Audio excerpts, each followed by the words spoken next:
السلام عليكم ورحمة الله وبركاته. النهاردة جايبه لكم وصفة اختراع ما اتعملتش قبل كده.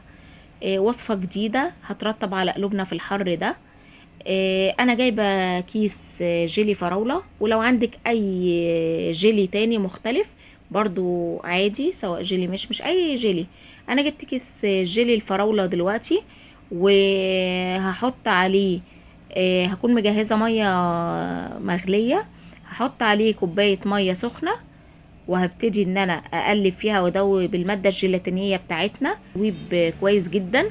وعندي كوباية مية باردة. طبعا احنا عارفين الجيلي بيتعمل كوباية مية سخنة وكوباية مية باردة. ونزلت بكوباية المية الباردة عندنا، وهبتدي اقلب برضو كويس جدا لحد ما ادوبه وادوب المادة الجيلاتينية اللي فيه. وكان عندي موزتين، هقطعهم قطع صغير.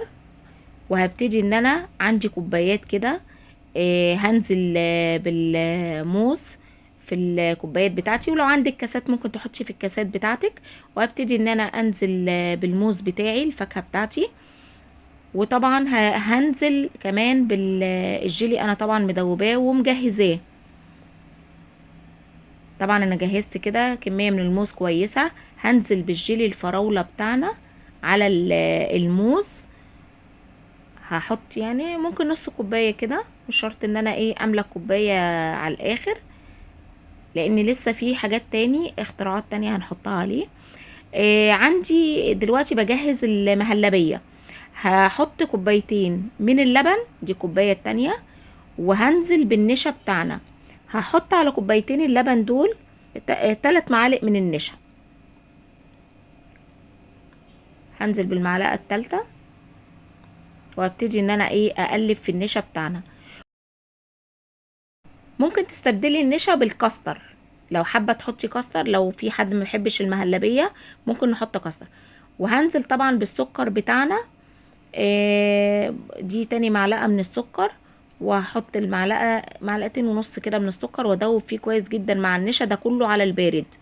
يعني اللبن مع النشا مع السكر، كل ده بيتعمل على البارد. وطبعا ايدينا هتبقى فيه على طول عشان ما يكلكعش. بعد كده انا حطيته على النار. وكان عندي بسكوت، كان عندي بسكوت سادة، كسرته. وابتديت ان انا احطه في الكوبايات على الجيلي بعد ما انا سقعته وجمد، مسك في بعضه المادة اللي هي الجيلاتينية اللي هي بتاعة الجيلي. جمدت في التلاجة. وطلعت كنت مكسرة البسكوت السادة بتاعنا، وحطيته على الجيلي والموز اللي انا عاملاه. بعد كده انا طبعا مجهزة المهلبية اللي انا عملتها قدامكم. هنزل بالمهلبية بتاعتنا على كل كوباية بالشكل اللي انتوا شايفينه ده.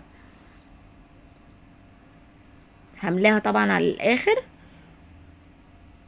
وده كله هيتساب ان هو بعد ما اخلص كل الكمية بتاعتي دي، هبتدي ان انا اسيبها تبرد.